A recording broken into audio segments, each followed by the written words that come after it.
Murray, thank you for taking time out of your busy day today. Come and see me. It's a pleasure for me. Yeah. All right, so Murray Hurst, a lot of people watching you will know who you are and some won't. And, I was really interested to have a chat to you because of our chats that we've had previously around mental health and wellbeing and your role. But you've had so many other experiences before this role that I'd really love to explore. And as we were talking about, the umbrella statement of mental health, especially, in Australia, you started to talk just before we started to roll about growing up on a cattle station. Tell us where the Murray Hurst story started. Well, it was actually a sheep property about 300-400 miles west of Brisbane at a town called Surat. And we had probably 12,500, 13,000 head of sheep. And, wow. I was the youngest of 5 children. My mother had 5 in 4 years, no twins. Oh, wow, she was busy.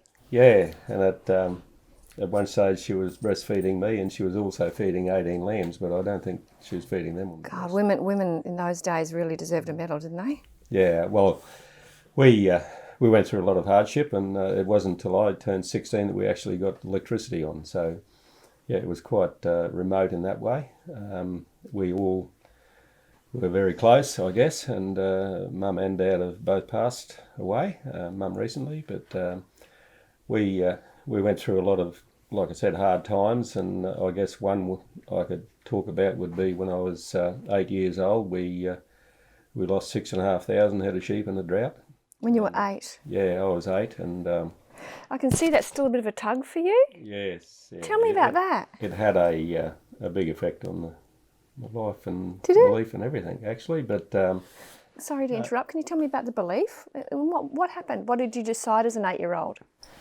oh well, I was basically helping Dad on the property. Like, I was the youngest, as I said, and there was 3 girls and a brother, then me. And I guess I was the one who was very likely to be on the land for the rest of their lives. And one of my sisters you could put in that category as well. She was a tomboy. But I think I was assisting Dad with everything he did, whether it be fencing, mustering, or whatever, from a very young age. And it made me understand what he goes through day to day, or before daylight till after dark, and also what Mum did. So I have a great appreciation of women and their strength, and not just having babies, but what they do in the meantime. Keep the family running. But anyway, I recall being 8 years old and driving a utility around, and we couldn't sell the sheep, because they were dying at a great rate. Excuse me, I'm a city girl. So they were dying because of disease, flood, or drought? Yeah, okay. Drought. People, I guess, in metropolitan areas don't understand what a bad season is. It's not a season of rugby league as we know it. A bad season, in this case, drought can last 2-3 years, maybe more. So that's called a season, and we'd lost that many sheep, and we couldn't get meat off them, so we couldn't sell them for that. We couldn't get the fleece. Times are tough, and we couldn't shear them. Well, they were dead anyway, so all we could do was skin them, and I was driving utility around skinning sheep. And, at 8? At 8 years of age. Wow. And skinning I sheep. didn't realise I was that young until Dad told me later on, probably only 10 years ago. But yes, and skinning sheep and throwing the skin in the back of the ute and drying them out, and that was the only way we could get income then, was to send the skins to Brisbane. And it's just in feeling at you as you speak there, so it sounds like it was a traumatic time. Did it kind of feel like do or die as a young 8-year-old, watching your dad be that concerned? Oh yeah, and there had been people on neighbouring properties with more difficulty, and I learnt the lesson then that there's someone always worse off than yourself. Yeah. In this case, it was on the land, and we lost good friends, either walked off or, the suicide? Ultimate, yes. You see that suicide. a lot, yeah. And even since I've become older, like 2015, I think I lost 3 mates from suicide, just saw no way out. Heavy mortgages. Men on the land or men in the city? Men on the land, right. Yes. And sadly, there's a tough persona they need to uphold out there, and be the person who's got all the answers and works hard like I said before daylight till after dark, 7 days a week, and it gets on top of them, and that tough persona, I know now extends into rugby league, and so I learnt quite a lot at an early age about the mental strength, and it's been an interest for me all the time. When you were talking about belief and faith, obviously that pivotal time in your life changed. I'm just kind of wondering, did the boy in you start to become a young man, do you think? Or, did your faith get bolstered in your father and resilience, or did your faith take a knock because you saw how fragile life was? No, my faith certainly got bolstered. Right. And also because my mother was probably the best Catholic I know, and we drove from the property every Sunday into Surat to go to Mass. The 5 of us children following her in, and all attend Mass every week, and we'd say prayers at night. It does, and I've got to say right from the outset that I'm probably the only one who holds the faith now. But the faith is something that, like we're Catholic, but it doesn't mean that you're better than anyone. And being a Christian and going to church doesn't mean you're any more Christian than someone else. It's like standing in a garage. You're not a car, are you? You know what I mean? That's how I assimilate it. Yeah. So no, it's sort of strengthened my faith, and it's remained with me. So much so that at one time I came to Brisbane for boarding school, and I was going to be going to the seminary to become a Catholic priest, and that was after grade 12, and I didn't do that. I went back out on the property for another 12 months, and it went by the wayside. So can I ask why? What changed your mind? What changed my mind? Yeah, from being a priest. I think I got right on board at a Catholic school at Morris Brothers College, Ashgrove, and I really got into whatever was going there, and I appreciated respect and belief, and I always had my faith, but it just reinforced it again, and I thought that's what I wanted to do, and I'd still planned to do it when I finished grade 12, but I went back out in the property, and I worked in shearing sheds just to help the shearing team that was doing our sheep, and then also just did 6 months with the shearing team on other properties, and worked around the joint out there, and thought, well, before I settle down here, to be honest, I went away from the idea of the priesthood and the seminary. I was accepted there, but can I ask, was there a female in the midst that made things a bit confusing or anything? No, not at all. But, so why did you go away from it then? Because my first love was the land, and that's what I wanted to do. And to this day, I wish I could be on the land, but I know now that it won't happen because we had to sell property in another drought.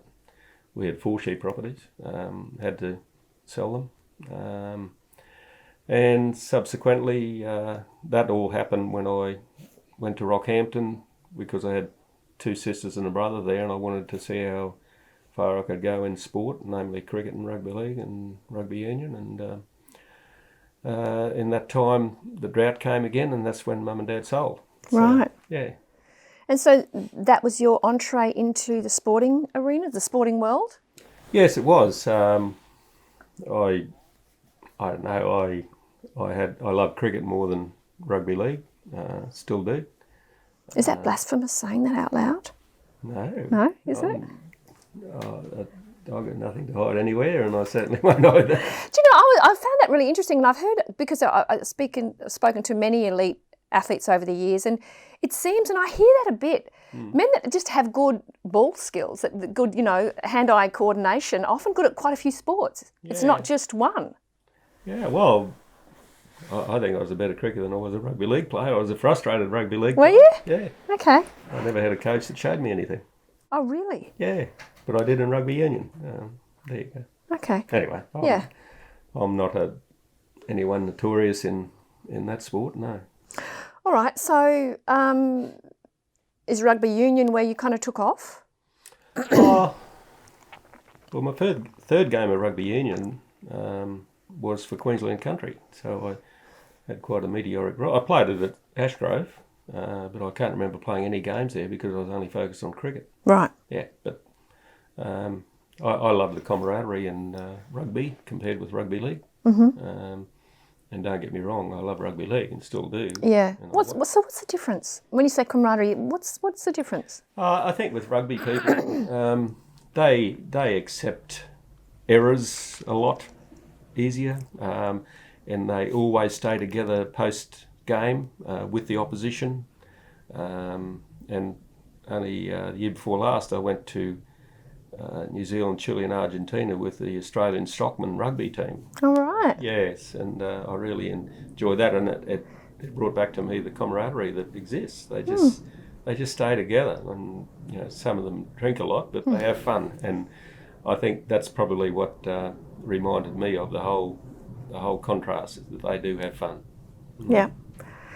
Okay, so if we move forward, I know in previous chats we've had, there's been a political chapter in your life. Did that come before what you're doing now, or what was the order of events there? Certainly before. I was coaching at the Cowboys. I was there 7.5 years, and that's the rugby league, isn't it? The rugby league. Yeah. And I'm just trying to impress you here now. I do know a bit about football. Yes, and I was. We had some tough times in the early periods. I was there from the end of '95 till mid '02. So you went from player to coach, and is it the really good players that do that? I don't understand how some do and some don't. I don't mind saying really good players have a leg up because of their. I mentioned the word notoriety before, so they have that. And if you haven't reached great levels in sport, you have to really work your way up. And I coached for 14 years before I coached NRL, but. In the meantime, coached against 13 countries. So I sort of became known a bit in rugby league. But when I was at the Cowboys for that period of time, like I said, there were tough times. And anyway, they saw fit to sack me in April 2002. And I had no idea. I went through some very tough times. Can you talk to me about that? Yeah, well, I think the roles come with a degree of stress, and that degree can be determined upon how personally you take the coaching role and the results, and how your family does. And I think I took it all personally. I never ever blamed a player for any loss or situation, and the media don't now either. If the team wins, the players play well. If the team loses, the coaches made mistakes. It's the coach's fault. But and you go in knowing that. You go into coaching knowing your head's on the chopping block. Buck stops with you. Yeah, that's right. And I knew that, but it didn't faze me because I had a lot of success before I did that, and won a lot of premierships and so forth. But when I was doing that, I know that I had some internal problems, which was it's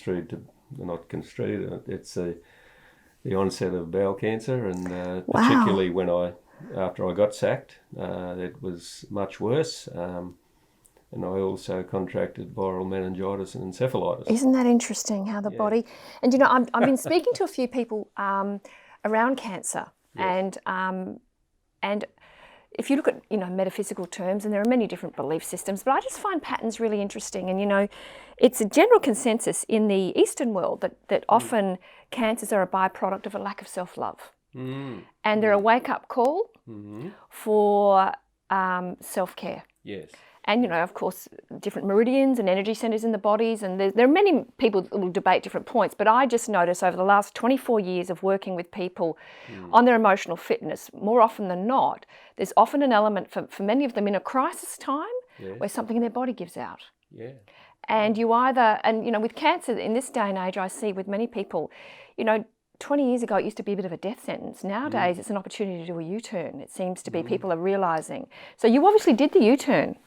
Oh yes, I for 6 months up to 12 months, maybe more. I really can't remember that time. I was in that state of mind. I felt let down. I went through periods of bitterness, resentment, self-blame, hibernation. Yeah. Lack of self-love. Oh, definitely. And So it got worse before it got better. yes, it did. Yep. Yeah, and a psychologist was, when I went to see her, she was angry at me because she said, you have to look after your body. And, Yes. and I just saw that as a throwaway thing. And I wasn't looking after my body or sleep. I was leaving home at 6 and getting home 9 at night. And I was doing that for 5 or 6 years. And I Can I ask what age you were, roughly, around this time? was just over 40. Do you know, between, the 40s and the 50s, that whole midlife section Yes. can be, they say it's a crisis or a celebration. Can I also ask you, because it sounds to me by what you're just explaining here that you're on remote control, and I know in any family, whether it's a same-sex couple or, heterosexual couple, one tends to provide and protect a little bit more, and one tends to nest and nurture if you've got children in the nest. And, we swap and change. But I suppose what I do see at midlife is that there seems to be a real focus on career and building financial equity because you've got children leaving the nest. It's an expensive time of life. And what I'm wondering, and I notice a lot of people kind of disconnect and just tunnel vision and get shit done. You get up, you've got to, but what happens in that whole disconnected state, obviously people still love each other, but the quality time of intimacy and being present, and I suppose what I'm really interested in here, Murray, is asking you, because when people talk about God and faith, I certainly have a view of your religious dynamic is a very private thing. It's something you do behind closed doors with your private relationship, whether it's Jesus, Buddha, Allah, whatever. It's no one's business. It's a very private love affair. Yeah. But I think in general, when we look at the word God, I always think, because I work with many people that have been violated in churches under the name of God, and so they've got this really, it's a hot word for them. And I always say, look, let's just take the word God away and put love there. Because in all of the great teachings and spiritual teachings, it's all about faith, is about having faith in love, that the sun will come up and go down. There is a force of nature. And the word disciple is a Latin word that means follow love and light. And when we follow love and light, human beings progress and grow. And it doesn't mean bad stuff doesn't happen. It means you have the capacity, like on the drought with your land, to keep going and believe that the season's going to change, the sun will come out. So in that time of your life where you were full of bitterness and resentment and you were feeling quite dejected, were you still connected to your faith? Were you going to church? Were you doing your spiritual practice? Even more so. You were? Yes, okay. Absolutely. Okay. And I think that's, it's not, I don't see it now as a big deal because I've gotten over that situation, but it certainly was a great help for me. So you held on to it even tighter. You were vigilant. Yeah, and wow. It's a ridiculous thing, but I even felt like I wanted to go back to what I was going to do. But there I was with children and a good wife, and just 39 years married last week. Congratulations! So. That's one of the toughest assignments, that happily ever after, with the person you start off with. Yes, that's right. That's a tough assignment. Yeah. Well, in those it's a lot times, of work. Talk about tough assignment. She had a tough assignment then, and I've only heard things since then that happened to the family that I didn't know about. I was that fixated on what I was doing, and. So it sounds like you had to do sorry to interrupt. It sounds like you had to do a major detox and kind of a major reboot almost. Yes, absolutely. Yeah. Yeah. Oh my word. My daughter is a very, very strong person. Yeah. My son wasn't so much, but I believe that affected him as well. He's a strong man. He's been in business for 6 or 7 years. Yeah. And my daughter's been head of department at a big school. She's very good. But none more so than my wife, Do you know what? I sometimes think we do our children a favour when they watch us struggle through harsh seasons. Do you know what I mean? People should understand that the children are always watching the parents. Yeah. Not so much listening to what they say, but they're watching them. Oh, yeah. And they're doing that by the minute, not just now and again. Yeah. And sadly, these days, a lot of the time, they're looking at their machine, whatever The it is. mobile phone, Mobile phone and whatnot, Yeah. but they're still watching their parents. Yeah. You know, and I know that they did me, and they did Pam. You know, watched us closely, and my son's my best mate, and and they learn a lot by watching. And I think watching parents get up again. Because life is going to knock you down. As you said, you know, you didn't waver from your faith. You know, your body needed a detox. You know, as you sort of said, you're detoxing that resentment and bitterness and all of that sort of stuff. And as you watched your father and mother bolster down as a team during those harsh seasons and keep going and get back up, and it's almost like an app that got hardwired into you. And when you went, you know, there's a saying, most people spend the second half of their life getting over the first, and at midlife there's often a major, let's clean out the cupboards. What are you carrying? Because if you don't detox this now, your health is going to corrode moving forward. And we all want to be grand and great grandparents, but those words grand and great grand, you got to kind of, as you said, you know, children, I think if we don't live it, we become hypocrites and we lose credibility with them. Oh, exactly. You can preach anything in the world, but if you don't practice that, it's ordinary. Like, I recall going home at the end of term to the property, and Dad and I'd go down to the lagoon and fish for a while. We'd sit there for 2 hours.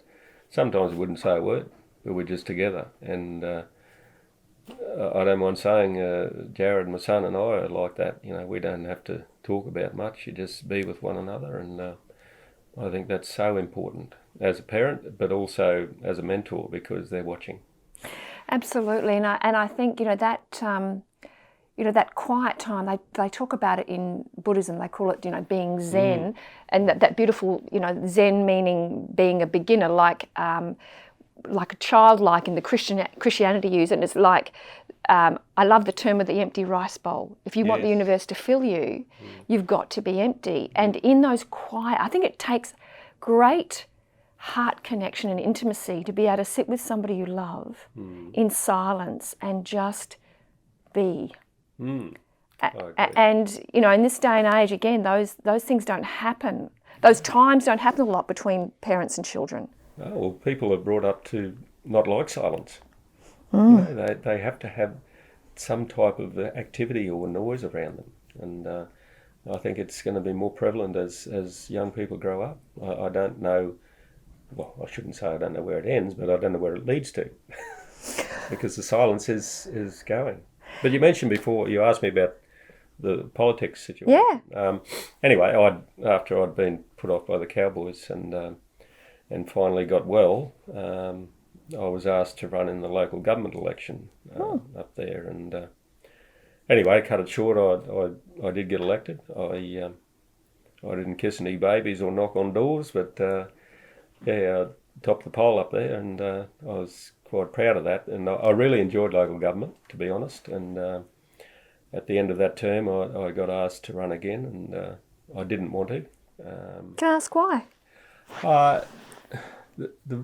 The only reason was that I had the leader from both sides offer for me to be their deputy mayor, and I didn't want the situation again where, you know, I was going to create resentment on one side. I didn't want to go through that. So yeah, I just elected to stand aside from that. I mean. And, So had your health done the U-turn at this point in time, or were you still on the mend? I was still, I was on a chemo-based drug for about 15 years. 15 years? Yeah. 13 or 15, something. Are you clear now? Is everything good now? I'm still on something, but not that chemo one. Yeah. It's, yeah. No, I'm fine. Yeah. Wow. People say, oh, you look well, and I say, don't open the bonnet. Because everyone's got problems. That's how I see it. So you don't go and spruik it. You know, yeah. Anyway. And I suppose, you know, what I say when I'm working with clients is that, you know, what we're shooting for as we get older is a better quality of problem, luxury problems. Yeah, that's right. You know, because they're always going to be there. You know, if you want to evolve, the universe is always going to give you assignments. Yes. You know. Well, I always believe, you know, health and family are the two most important things Yeah. as far as values go. Yeah. And my third one is faith, but certainly health and family, and it's always an issue. And I think it's interesting because without health, you know, you've got no capacity to give love, and family, I think, are the VIP passes. They are the VIPs in your life. Yes. And if anything, you know, that is, you know, that old premise, you know, if you don't look after yourself, you've got nothing to give back. That's right. But it's all about, you know, as you said, your faith is about love and, you know, being the best version of yourself. And it seems to me, and I find this interesting as well, I know when I first started therapy and I worked with an amazing therapist, and he, his name's Malcolm Foxcroft, and I called him the Owl in my very first book, and he was a Catholic man. Oh. And I remember I saw him, he came to see me, I was in a psych hospital, you know, and with chronic post-traumatic stress, like a Vietnam vet, wedged between a wardrobe and a wall, because I'd been sober for 16 months and all my chronic trauma was coming back like sewage. Yeah. And I thought, you know, here we go, he's going to call me crazy, he's going to, you know, and he said, look, you know, I don't need to medicate you. I want to get you back to your children. We need to help you detox from this trauma. And it's finite, Cynthia, we can do it. Please have some faith in me. And as I worked with him, you know, he was very transparent, but he was a Catholic man and he had a very strong faith. And I was very transparent with him that I you know, had a faith, you know, you can look around my office, there's little sparrows and birds and fairy lights everywhere. And that, it might seem quite childlike, but it's a faith I believe in. And it helped me at 4 years of age in the midst of great trauma to keep an internal light on. And he said to me, Cynthia, you know, faith is faith and God is love. And it was just very, for me also, to him being a mentor, a male, talking to me about these beautiful concepts. And I said to him, you know, when I'm in the midst of trauma, I find I just get on the ground and I talk to the fairies like I used to as a 4-year-old little girl, and it helps me. And he said, well, that's prayer, and that's and the silent time is like meditation. And I said to him, so how do people recover from these kinds of traumas without faith? And he looked at me and said, Cynthia, they don't. Without faith, without that plug into something larger than yourself, you are really at the will of your own fears. Yes. And that will just corrode your quality of life. You've got to believe in something. Yeah. And I found that really pivotal. Well, it is, you know, and people, even though they might not admit it, they do have faith of some sort. But God alone, or whoever they worship, won't solve problems for you. You've got to want to solve them yourself. You want to start to solve them, and the faith is what keeps you going. And those people who believe they don't, they wouldn't be, you know. And as you say, it's love, and you've got to love yourself before you can love someone else, and that's the way it will work. If you get over anything, and we all have traumatic situations in our lives, and, well, at least, you know, tough times, and some have more than one, as we know, depending on the vocation or the lifestyle and socioeconomic upbringing and all those types of things. I think what's really lovely too is I love words, and you know, often for me, grounding in a spiritual faith, I find Mother Nature is just a really powerful force. And, you know, you growing up on the land, and I think just that lovely visual image of you fishing with your father and fishing with your son.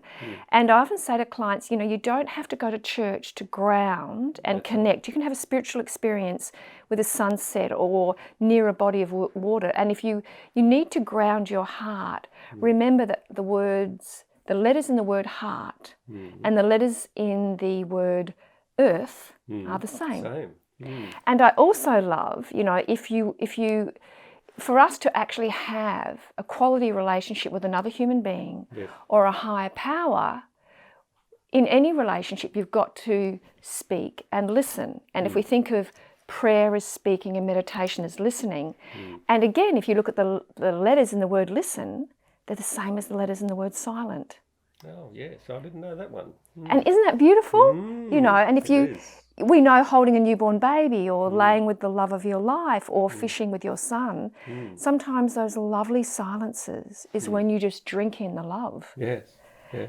Well, obviously, as you say, coming from the land, I did spend a lot of time going out on on walks and things, even in the rainforest or out. I'd rather be out in the open country, and I'd be on my own for a while, and even go for a couple of days. And that helped me as well. But that word listening you're talking about, it's I have a mantra that the skill of listening is the greatest skill of all. And here in rugby league, coaches and people coach skills of all sorts, but the skill of listening is the greatest. And not everyone has got that skill of listening. People can look at you, but they're only listening for a break so they can say something that they want to, equate to their thinking, and then that's how they get their solace, because they get the words out that they want to say, not having listened to what the person who was talking to them was saying. So I believe listening is very, very big. I think so too, and men like yourself, it's no surprise to me that you've led in politics and you've led in sport, and because it sounds to me like you had a lot of that intrinsic nourishment, spiritual nourishment from your mother and father in the land. I must admit, I have been somebody that has had to learn how to listen. And by paying a therapist, because people like myself that don't listen well, often it's a byproduct of armouring up and being combative with language and waiting for that pause so they can put themselves forwards, because those in positions of authority have not encouraged a partnership. They have had a dictatorship. I was going to say, it's a dictatorial thing. Yes. And they have been spoken at, and they have, whenever there's been a disagreement, there's also been disrespect and condescension. And so what that does is it makes the person, the child growing up, very guarded and always ready to go into battle for themselves and put their point forward, because listening hasn't been a safe thing. It's been corrosive. And I must admit, it wasn't until I sat with a male therapist when I got sober 25 years ago and realised that being alone in a room with this man, having two male predators as a little girl, was going to be a safe thing. Yes. And listening to him was going to nourish me. And that was a whole new concept, whole new concept. And I think this is probably why, and I'm really interested for you to start to now talk to us a little bit more about your role. I'm not surprised in working with many elite athletes over the years. What I have noticed, whether they're males or females, and in all different sorts of sports, often their sporting career has been almost a spiritual saviour for them, because in that, even through the physical vehicle, they have found a coach that backs them and believes in them. And that has actually been a healing mechanism in the absence of parents that did. Yes, well, I've seen many instances of that. And quite often there's not a father figure, and sometimes that father figure is, he's dominant and domineering, and he's giving the wrong message. And when they come to rugby league, I'm talking rugby league now, it's a situation where they go into the trenches with their mates, and they can really rely on people, so they get to trust people their own age or thereabout in their own genre or whatever. But they can't be in that situation if they didn't have a coach that believed in them. And that belief is demonstrated, and the player will recognise that, and then obviously he'll gravitate toward the person who is in that situation making a few decisions for them, which will enhance their natural skills and hopefully give them some more acquired skills. And and further than that, there's always been a saying that rugby league, well, I preach it as well, is like life. You have your hurdles to overcome, and a game of rugby league can present so many, and some that you haven't encountered before, as does life. And when you have someone giving direction and having trust in you, well, obviously you're going to gravitate toward that person. And I still have people call me that I coached 23 years, 24. I coached for 25 all up, but and there's certainly some that I'm very close to still, very close to. However, some contact me and as you get older, things happen to your brain, and I have to think back to where I coached them and if they did, and it comes back to me. But that's how time goes, and I've been to many weddings and signed marriage certificates, even with beautiful. their father there. So that Wow. I didn't want to do that, but that's how the person saw me, and that was, it's very humbling. Yeah. And when that sort of thing happens, you don't forget it, and your family don't either. It's great. My children took a while to get over what happened to me, and to some extent, I still think they With your health? Hey? With your health, get over what happened to you? Yeah, more so what happened at the Cowboys. They felt like you were betrayed, did they? Oh, yeah, absolutely. They saw it as an unfair, unjust. Yeah. I could go into reasons they think that way, which is how I thought for a few years, but they need to learn to get over it. They have to some extent, but not totally. But they're younger. Yeah. It takes time, doesn't it, to have perspective and look back and go, oh, now I get it. Yes. Yeah. Yeah, well, my daughter was 20 and she had strong beliefs then as well. Yeah. And my son was 16. But, they're good listeners. Yeah. I think it's interesting too, I feel like, and I'm very grateful. I have people in my life that have, like yourself, and I think of beautiful Barb. She's a woman I met at 10 Days Clean and Sober, and I call her the fairy godmother. I mean, she's been a beautiful matriarch to our family, and she's also had cancer, and she's done the U-turn and she's on the mend now. But she, like you, had a beautiful relationship. Her mother, Mary, well, she really is the fairy godmother. She twinkles and she's 19. I have such a crush on Mary and Barbara. The sort of women you just want to put their head on your lap, and just have them tell you a story. They're just divine matriarchs. But Barbara talks about Mary's mother being, holding her hand as a little girl and taking her for long walks and stopping and talking to the willy wagtails and talking to her about flowers and just the magic of the universe. Now, I think the wealth of knowledge for people like yourself and people like Barbara, that what I notice is Barbara's incredibly charitable and incredibly spiritual and almost like got this innate knowing that it's her job to pay it forward. And there are people like myself that have not been, my biological tribe have come, and done their best with the tools that they've been given.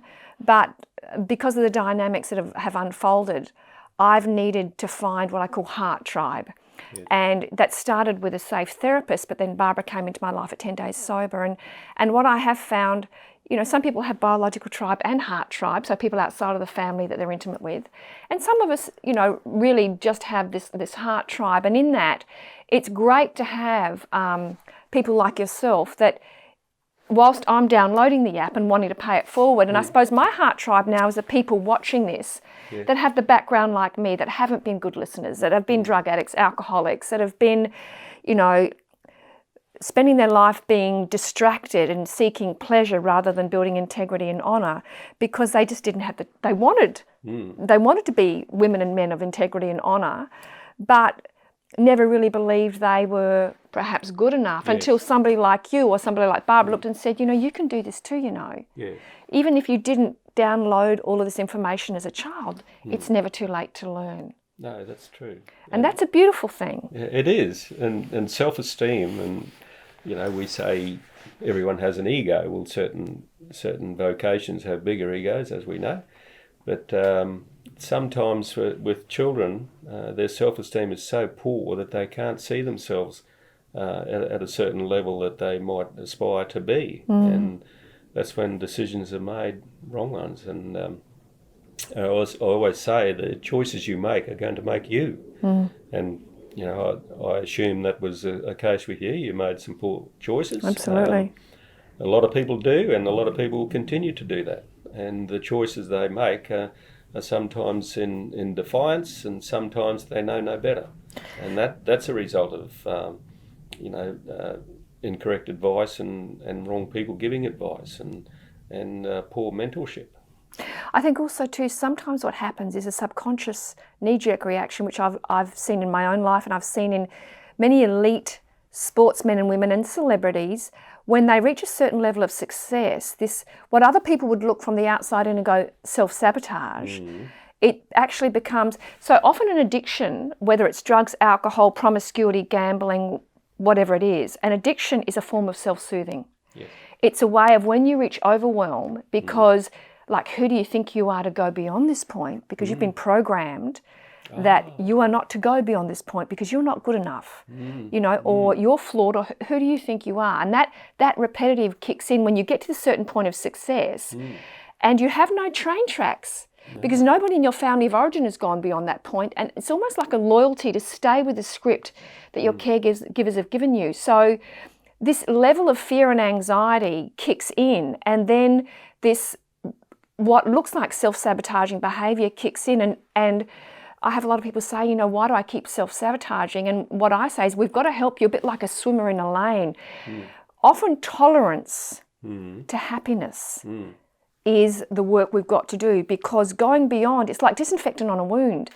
Their trauma beyond that, their belief beyond that, it's not about logic, it's a deep biological shift. And, you know, I know even with the 15 years I've spent with my husband, you know, actually believing that somebody will stay when you're, you know, if you don't love me at my worst, you don't deserve me at my best. And often when people are climbing the ladder in their careers, when they reach a certain point, they either have to deal with the trauma that's blocked them going beyond that. Yes.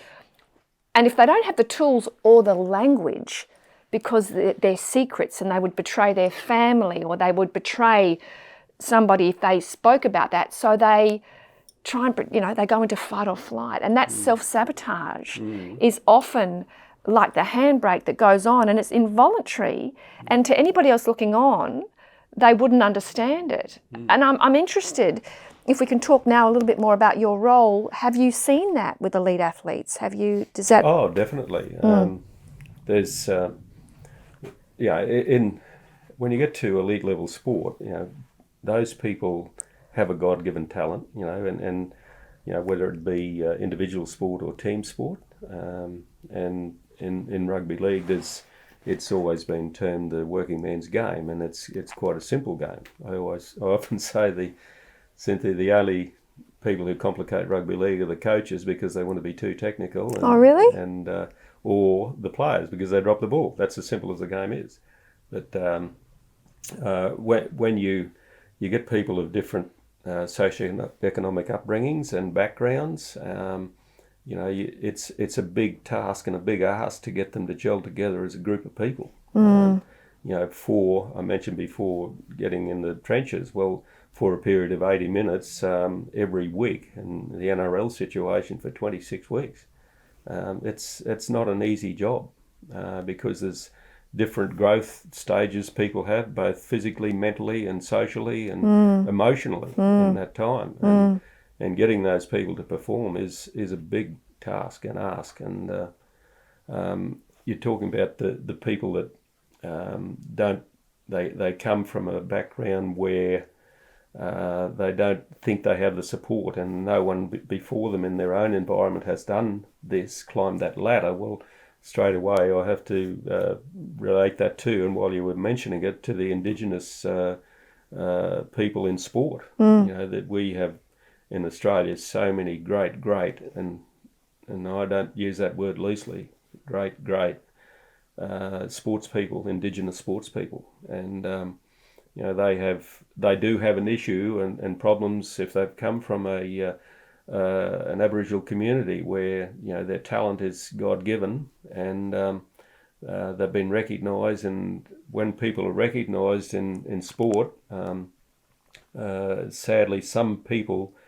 that person who recognised wants to hang their hat on this person, and it becomes a bugbear on its own, that situation. But that person can also be seen when they perform, and people want to bring them up because, you know, ultimately the coaches want to win, the club wants to be successful, and it's a case in rugby league that winning solves all problems. And if it means even, you know, I won't say kidnapping, but securing a good Aboriginal player to come to your club with the skills that they've got, and natural skills, that can mean success or failure, and mean your job or not your job. And subsequently, on the other side of the coin, it can also mean if someone throws this ridiculous pass or is not committed to the whole group, he can cost you your job. So it's a two-way street there. That street, as you term going up that laneway in the pool, yes, don't let them go to the ropes either side. Keep them on that straight and narrow. But it also, the other side is the coach. If you don't do that, you'll be the one over that rail, over into the next lane, and you'll drown. So what's your title now with what you're doing? Just for people that are watching, we're talking about NRL, and they might not understand what you're doing, these days, because you're not coaching.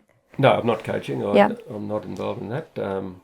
I work for the NRL, managing wellbeing and education for Queensland, and I have been doing this 7 years, just gone. And once I was the first employee in the state, and my charter was to grow it in the state, and we now have 5 full-timers and 13 part-timers. And obviously, I want to grow it further because at this stage we're still, by the NRL, deemed to be dealing with the elite level of player. But ultimately I want it to be working with the communities as well, both in cities and country areas, to give them some education. And I don't want that education and well-being to be just a visit and ticking a box and disappearing and then going there a year later.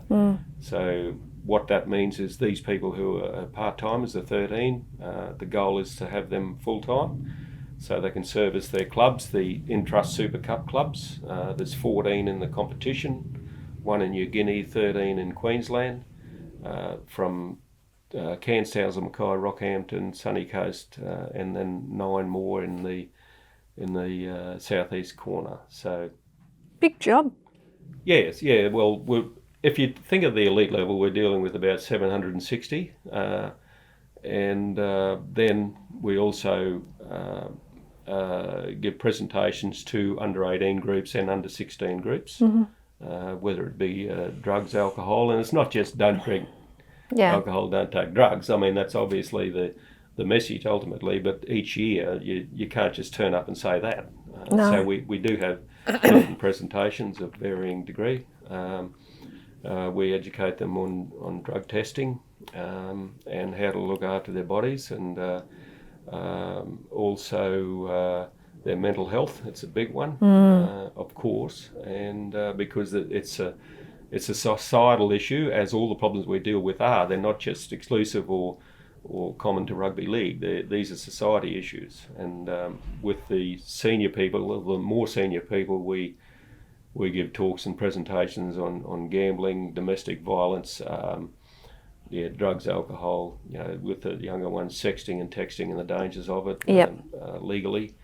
And resilience is quite a big one. And resilience, I hark back to my childhood, and I think I became a resilient person quite early in my life. And, yes. People often say country people mature earlier. I think it's fact. But these, my role now is to help these people and the people that are at the clubs, namely the 13 part-timers and the full-timers.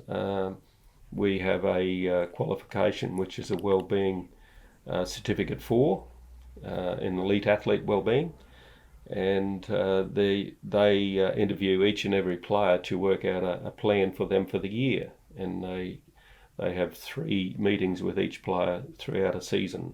Wow. That is, and they talk about their mental health well-being, their financial well-being, social well-being, emotional well-being, and spiritual well-being. Beautiful. Yes, so I think it's, and I think we're having a good effect, and there's some really good people involved in the game. I'm talking about the players, and obviously staff are able to get this service as well. So it's an ongoing thing, and like everything, I guess it's a battle, but some pay more credence to it than others. But it's the old thing. People have got to want to be helped before they can help themselves. I think it's really interesting, I suppose, as a woman who has been dovetailed, I think, bringing up, my sons. I think I've always been interested in young men, being a mother of sons, and having done different work. It just seems with different corporates and that I've been dovetailed in different areas, defence forces, and I remember, and I've worked with many young men from many different codes and sports, and I remember my very first introduction to elite celebrity footballers was down in Melbourne with the AFL, and there was a player down there that, and it really, I didn't understand the religious context of how these young men were made into gods, and I looked at this, very impressive young man who I could just see was heartbroken. He just looked like one of my boys, and I suppose that then I started to start privately and working with the dialogue that you can be a gladiator and a gentleman. Because what I had observed, he was a country boy who had been plucked out at a very young age and had a lot of disconnection in family of origin. Also, alcoholism, whether your mother and father were alcoholics, often children don't understand that the parental radar often gets disconnected when the parent becomes alcoholic. And the child can translate that to mean that I wasn't loved, or I wasn't valued, or I wasn't good enough. Yeah. So I think the lived experience model that I work with, again, working with somebody who has had that, who do I think I am to go beyond this point, self-sabotage kind of thing. And I better distort myself and make myself into something else for them, and then you lose your gift. Yes. Which, you and I were just talking about, and I can still see, my ego goes, well, you're not clinical, so you better sound pretty clever. Yes. And then I lose my rhythm. And I think, as you talk about this gift, this God-given gift, that we've all got it. We're all here. We're all here on the planet to be, we've got our own fingerprint, our own heartprint. We've all got a job to do, and our job is to authentically do that. Yes, we do all have it. Absolutely. And we either have people that encourage that beautiful light, or try and blow it out.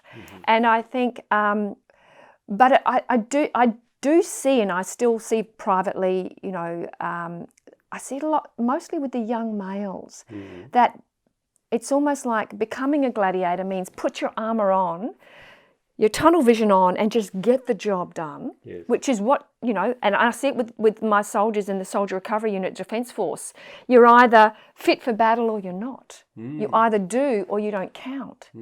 And that's it's a very similar mindset, and I've seen it with working with footballers no matter what code, and with the soldiers, and that whole gladiator, and that a man is what he does. And I always think of Steve Jobs, writing that really interesting speech, in his last days around, whilst we all have that, we all need to stand up and speak up, and that ego component of ourself, like the shell of the sea turtle, we need, it's a part of the armory, it's a part of survival. Yes. But the underbelly, if you don't look at who you're becoming whilst you're doing it, you do become an empty shell. Yes. And at the end of your career, there's nothing. And I've noticed that vulnerability. And so I'm interested, as you talk about, and it's just so, because I do hear some people that don't understand about elite athletes, and let's look at footballers, that this really kind of unkind assumption about the gladiator mentality it takes to be an elite sportsman. But what I see as a woman behind the closed doors, often there's an emotional malnourishment on how they become present as dads, as fathers, as, it's not something that often is their physicality and their capacity to be gladiators is really obviously focused on, but not always this emotional health and well-being, so they can become out of balance. So it's so heartening to hear that you've got these great programs, but with the mental health issues, do you see a theme? Do you see a common theme where they need a little bit more support because of this dynamic? Well, I think, like every case is different, but the theme is largely resultant on players when they reach the top level with injury or relationships. Yeah. And those two things, I think, one can cause the other, and it might sound ridiculous, but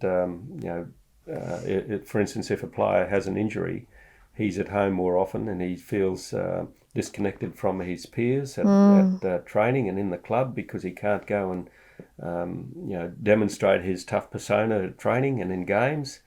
So subsequently he has an element of anger and frustration, and of course then his partner's there experiencing all that, and she's the recipient of both those things, the frustration and the anger, therefore affecting relationships.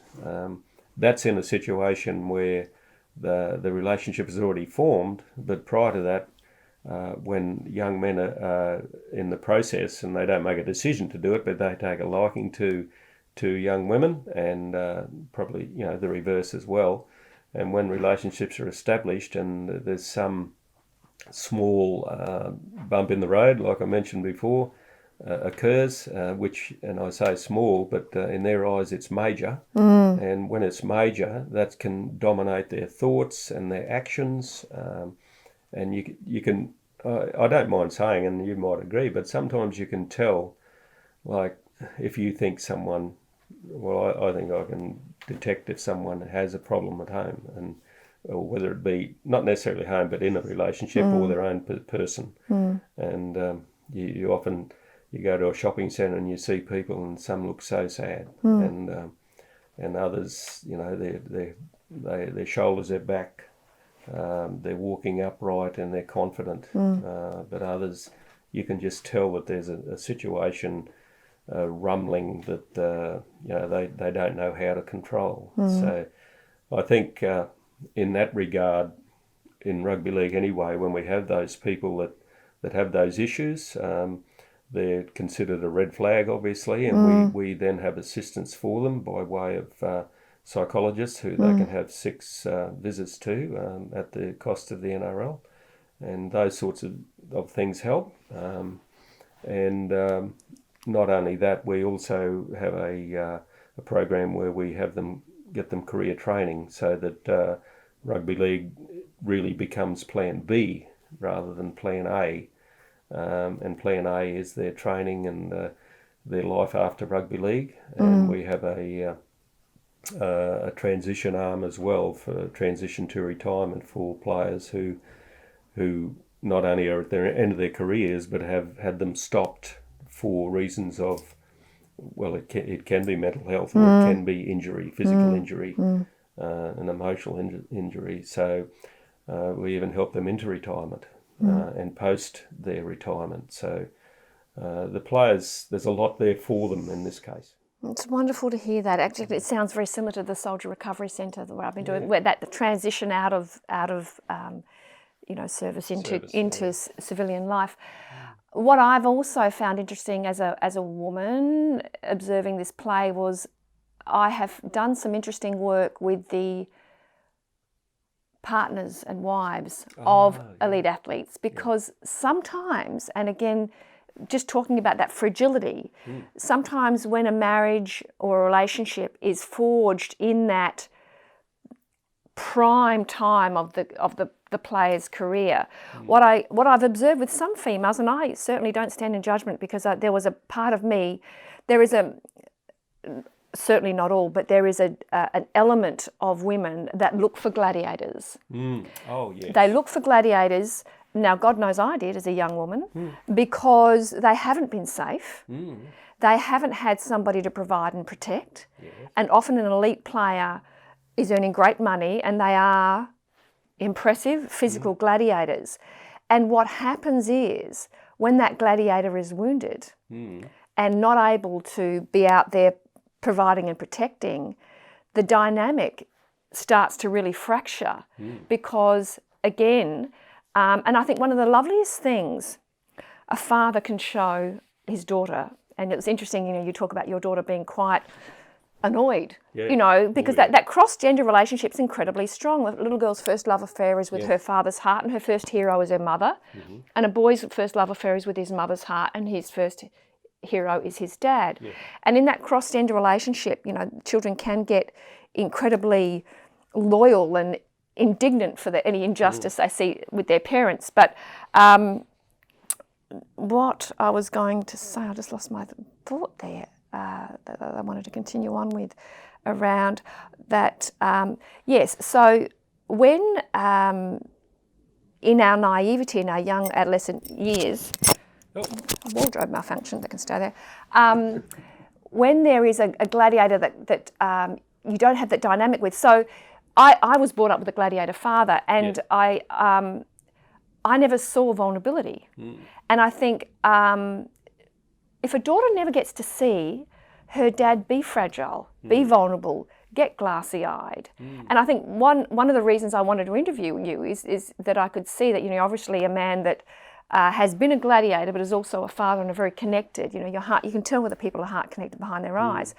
And I must admit, you know, my husband of 15 years, I remember in our early dating years popping over to see him one day, and he was really quite sad his dog had been killed, and he was having a few tears but totally comfortable with being vulnerable in front of me.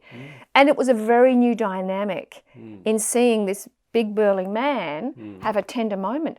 But I didn't really have an app for that because I wasn't used to seeing gladiator men be vulnerable. And I think this is where many young women, those that are often like I was, that go for the gladiator because he's going to provide and protect her from the world because it's not what she's had. And if he's vulnerable, she's destabilised because there's not been that partnership. And we know in the best marriages that women can provide and protect and nest and nurture, and the men can provide and protect and nest and nurture. And that beautiful figure eight of you swap and turn, you know, you help each other out depending on who's fragile. If the man's fragile, the woman can get out there and shear the sheep and vice versa.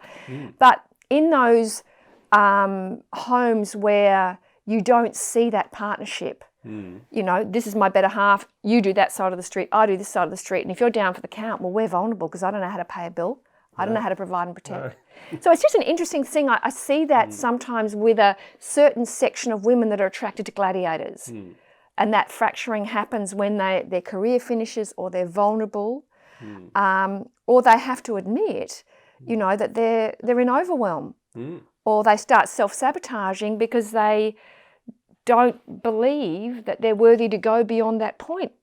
Well, that certainly exists in rugby league, and like you say, elite sport. And one of the things that we do for retirement of players, that each year the players retire, they're brought down for a weekend in Sydney, and we're going to be doing it in Queensland in the next couple of years, and bringing their partners down as well. It's not just the players, and they have 2 or 3 days, and they, for want of a better term, they get told what to expect, even though they think they might, and to also maintain relationships and contact with people of similar level of life and sporting, obviously, and you know, with children now, and so they get I won't say nurse through it, but they get made aware of what could happen and what might happen, but doesn't have to happen. And yeah, it's a gladiatorial thing. I think that is an attraction for people, and I say people, but with our game, that I mentioned that tough persona a few times, and it certainly exists on the land, in the country, and also in rugby league, and that's why I found a sort of a link with the two, and it's sort of been there. I've sort of empathised with the situation all my life. Murray, it's very heartening to know that men like yourself are, you know, lantern bearers for young gladiators, you know, that are entering it, you know, because we love our sport, you know, we love that whole, you know, cheering and that well, it is really like a coliseum and gladiators in the ring, you know, it's very, very much that, but also, you know, making sure that we, these young men and women don't burn out, and they do have a balanced life. It's wonderful to see that kind of awareness. Is there anything that you would like to, you know, just as we wind up today, that you would like to add or talk about that, you know, just from the, you know, I think if life's an Everest and we have different levels of base camp, perhaps each decade, as you look at the landscape of, you know, young men and your role and what you've learned, is there any sort of last? Well, I think, you know, I mentioned about the things that are important to me, but I guess something that should be with everyone, regardless of their belief or faith or lack of faith, is their conscience. And I really believe if you have a clear conscience, that is sufficient, because if you have a clear conscience, you will then have the love for yourself and you'll care for yourself. And therefore, that person who has care for themselves, if they care for themselves, they'll care for others. And I believe that's how the conscience can affect a lot of people. And in my role, I know life experiences help, and I'd like to have people in these roles in clubs with life experience, and there's always exceptions. And you and I both know one who's a young man. He's very, very good at it, and he's gone through an experience himself. But that experience has been more than beneficial for what he does now, because he's so caring and so interested, Yes. and a great listener. Yes. So that sort of thing occurs. But it's life experiences are exactly that. You have to live your life. It's just like you cannot take a pill and become fit. It's a process. And life experiences is a process. You have to live to get life experiences. And there's no substitute for that. And as long as while you're having your life experiences, you learn and don't take things as just a dismissive situation. You need to learn, and you never stop learning. And you never stop growing up. Yeah, it's a long journey, and as you sort of said, I mean, I think that living and learning and remaining open is always the discipline, isn't it? You know, because there's always, doesn't matter how old you get, there's always more stuff to learn. Oh, without a doubt. It's frightening, really, when you get a bit old. Sometimes you think, oh, there's nothing more I need to listen to or read or look at. Yeah. And you've only touched the surface. Yeah. You visit another country and you think, good Lord, we live in a hole. Yeah, absolutely. Thank you so much for your time and your wisdom today, Murray. I really appreciate that, and we might get back for another chat in series 2. Yeah, thank you, Cynthia. Thank you. Very good. Okay. Thanks.